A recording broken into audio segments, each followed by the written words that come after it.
Hey guys, welcome back to Mindcraft. It has been quite a while since we've been in this world, 10 months at my last check. Gosh, that's depressing, but I would like to do a few more episodes before I have to head off to college and stop making videos for a long time. So, essentially, I would like to finish off a few of our close to completion projects, and today is also exciting because it is the first time since 1.18 released that we are playing in this world, and that means that any new terrain we explore will have mountains and new caves. It also means that new caves have been installed beneath the world in the old terrain, and that means since we waited all the way for 1.19, even the deep dark can generate down there below our pre-existing world. It's pretty crazy. So just for fun, what I want to do today is install the beacon. I need to stop using the word install. I've already said it twice. The video's only been like 30 seconds long.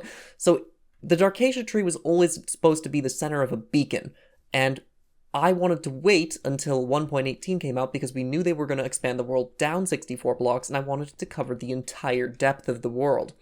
So now that the world is expanded down, we can actually build that base, and what we're going to do with it is a sort of lush cave feel down there. Because if you notice, let's fly up a little bit so you can get a good idea of... Actually, let's head up to the island. The Darkacia tree is kind of like the centerpiece of a massive, super healthy area. It's got acacia and dark oak in it because we've got the whole exotic plains right here where all the residential zone is, and we've got the exotic desert right here, which even as a desert, it still has like dead trees in it, so I guess it gets some credit. It also is right in front of the exotic forest and the spawn pool, so it needs to be a real life haven. So the beacon in it is going to be filled with lush caves, like azalea trees and glowberries and all that sort of thing. Now, the only issue is, I do not have any of these materials as we currently stand, so I was a little worried, but I thought I would just dig below the Darkacia tree before the episode started to get an idea of what we exactly had to do. So see, this is the original area I was going to build the beacon in before I decided to expand down, and then we got down to the original bedrock layer on our world, which is right about here, because you can see this used to be bedrock, and now it's just deep slate. That is crazy. We have naturally generating deep slate in a Legacy Console Edition world. We don't even have granite. No granite, andesite, or diorite in these tunnels because this world is so old, and yet we have deep slate. It's crazy. So even deeper I went until I stumbled into a cave, and I'm just realizing we don't have any torches. Okay, so I might have gone a little ham on the torches with 7 stacks, but at least we won't run out. What I wanted to show you was, going straight down from the Darkacia tree, that's way, way, way up there, you get into a cave system, and if we actually go through this cave system, we will find a bigger cave. So we have new 1.18 content literally right under our old ancient world spawn. But did you just see that? This is what I'm really hyped about. So I was planning to build a little lush cave chamber for the Darkacia tree, and there's a lush cave right under the Darkacia tree. We could not be more lucky with how our world generated, because it's not like lush caves are the most common thing in the world.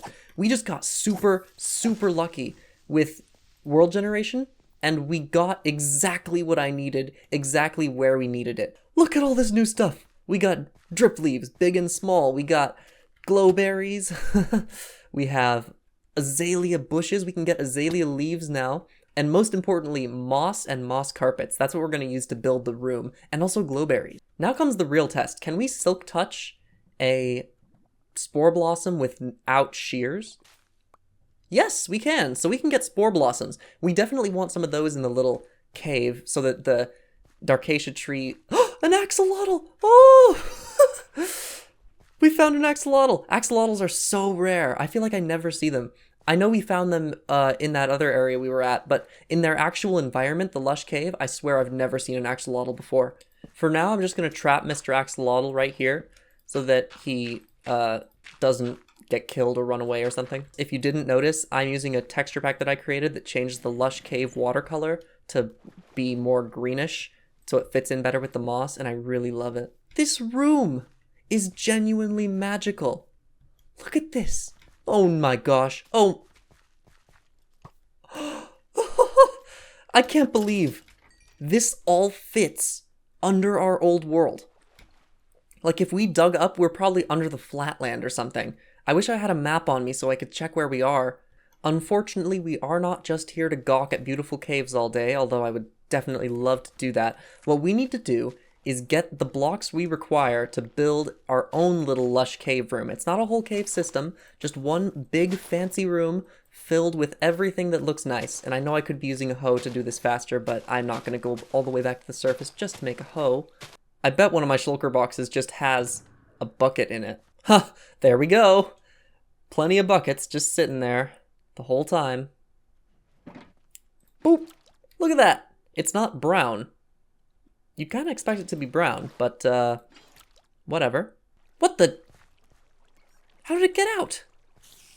How? Get in that bucket. How did the axolotl escape?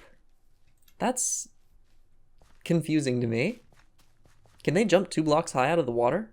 I told myself I wasn't going to do any more, like, clips down in these caves because I know it's getting boring, but I just found 2 sets of diamonds, like, right next to each other, and then an entire colony of tropical fish. There's 2 in there, I swear there's more.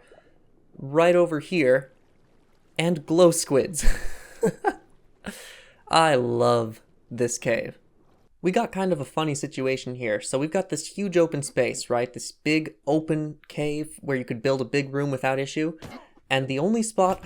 What? Where did you come from? Anyway, big open cave. Only spot you can actually build the beacon, though? Right here in the middle of the pillar that's in the center of the room. That's very unfortunate. That's better. Now we can actually see the room. Turns out our 8 stacks of torches might not have been overkill because it took me 2 whole stacks just to light up this area and the adjacent caves. So now you can get a better idea of exactly where the beacon's going to be. It literally is right in the middle of that huge pillar area, which is, yes, frustrating, but it also gives us an opportunity to mold the area around it a lot more. The beacon's going to go right here, and this is actually straight under the Darkacia tree still. That initial shaft we went down, this is still it. It's just really, really, really far down. That's bedrock right down there. Alright, so I mined out most of that pillar. I just left that part of it so that you can still tell there's supposed to be a pillar here. But this is where the beacon's going to go. It's going to be centered right here. And I actually have the nether star in my ender chest. So what I need to do is go grab some glass, some obsidian, and also some acacia and dark oak bark blocks. Because we need to make the roots of the Darkacia tree extend down here. Well, I grabbed a whole bunch of iron and root blocks and everything else we should need. Let's just hope I don't die going down here, because you definitely could very easily. Ow. Ow. Now let's craft the beacon itself. We got the nether star. Let's hope nothing comes to blow us up right now. And then... boom. Voila. The beacon is made. So fancy, so rare, so honestly underpowered for how hard it is to get. The beacon range should be way bigger in this game, but I won't complain about that for too long today. So we need to carve out a little area for this beacon now. I suggest that we submerge it at this level about, so it's a 5x5 area in the floor. We need to actually make sure it's centered on the right block though. And the biggest layer of a beacon is 9x9, so we need to go down to... I really should have thought of that. You never realize just how much iron you're going to need until you make the whole area, and then you see, oh no, this is never going to get finished. But I think we can at least do the top 2 layers fully, so let's get that done. There we go, I'm out of my first batch, and we got a little way through the 3rd layer, so let's place that beacon down. Wow, I love the sound it makes. And that is now shooting out of the top of the Darkacia tree. We should pick a color of glass to make it. I can't think of anything right now. The rest of our job is just to make this surrounding cave look more lush and add the roots. So it's not too hard from here on out. We just need to get the moss out first, and the moss is going to be our saving grace here, because if you don't know, moss in Minecraft easily grows and spreads itself. So we don't even have to mine or break blocks or anything. We can just do this and get a whole lush cave basically for free.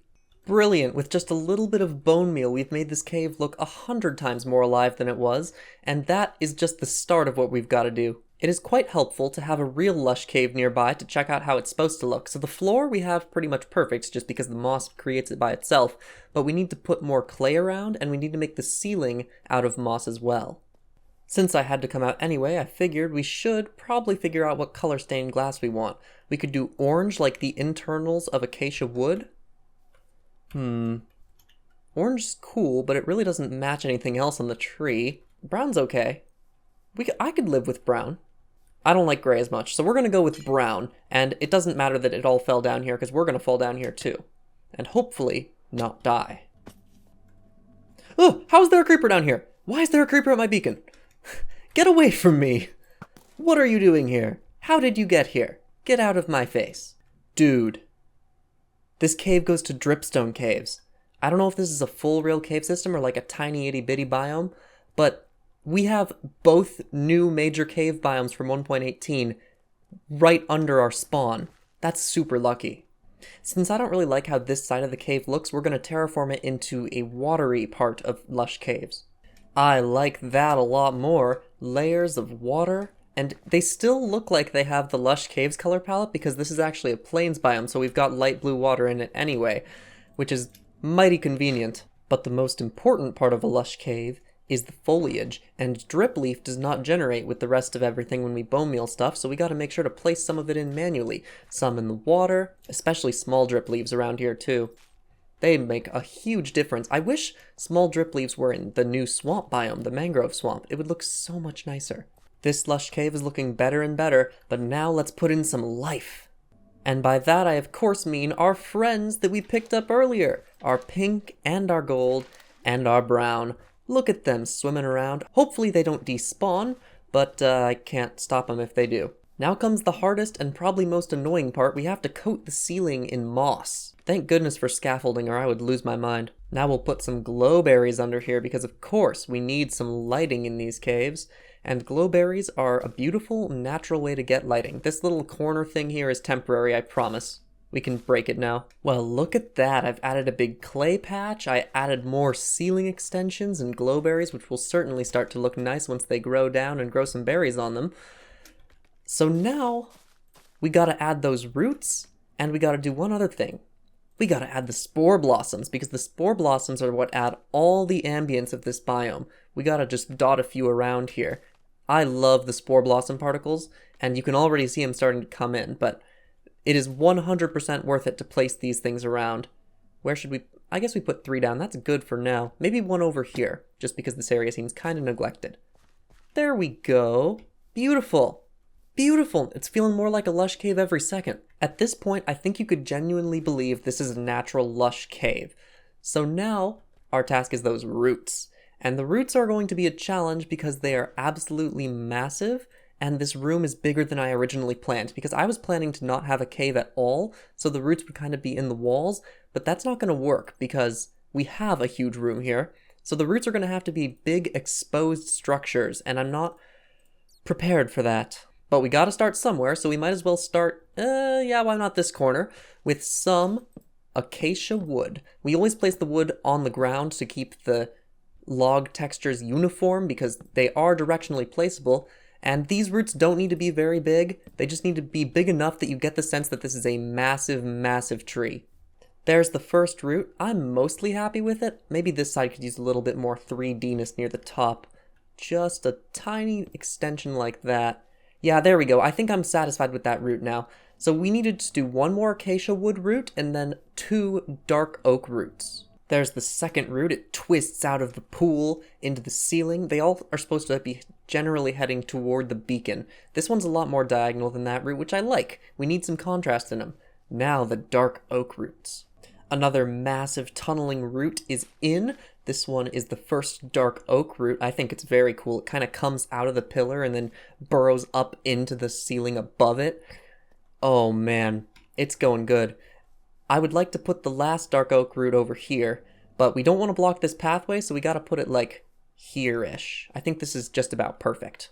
The fourth and final root is in. What it lacks in length, it makes up for in how frickin' wide it is. Look at this thing. This is gigantic. So overall, I believe this cave is a slam dunk. Let's get our scaffolding out of the way here and just admire how well everything fits together here. Seriously. Oh my gosh, we got the the pond with, oh no, what's happened to you guys? How'd you get stuck in here? With the 2 axolotls, we have the 4 great roots of the dark acacia tree that come together to form the mixture of dark oak and acacia that we always wanted. We have the beacon blasting into the ceiling with power and finesse. And we're gonna have to move this brown up a little bit. Or I'm not even really sure how we're supposed to get down here normally. I guess just the same way we have been doing it. We'll figure out something. But anyway, we gotta pack up. Oh man, the beacon submerged amidst all the foliage. If we had some vines to put on there, that would just complete the look perfectly, like an aged, ancient beacon beneath a great tree. Maybe the beacon is really the cause of all the exotic life around here. The exotic forest, the exotic desert, the exotic plains, all of it converged here at the Great Lush Caves beacon beneath Spawn. How perfect! I love this little environmental storytelling we can add to the world just by building a little cave with a bajillion plants in it. I mean, it's beautiful and I love it. So let's head back up, out of the dark acacia tree, out into the world, and take a look at this beautiful, beautiful beacon. All of our work is buried deep where we will barely ever see it, but we know it's there and we know it's beautiful. So, for real this time, this is gonna have to be the end of this episode, but we can appreciate that the Dark Acacia Tree project is finally complete for real. Oh no, I forgot to do something! I forgot to activate a certain beacon. We gotta make a better way down here. Maybe just a shaft that drops you into this puddle would be nice. Anything that's not flying and crashing into walls the whole way down. It's gotta be speed, though. Speed is just 100% the best effect you can get from a beacon, unless you're doing mining. Like, if we're doing mining, we might switch it out to haste, but now we've got speed in the last part of our world that didn't have any effect. So, basically, our house and power dome were covered before, and now the area around the exotic forest is covered, along with Joe the Mushroom's house and the snow golems. So this project is a smashing success, and it is now complete. I love how everything turned out here. But for now, that is the end of this episode, so I do want to tell you all, thanks for watching, and I will see you later.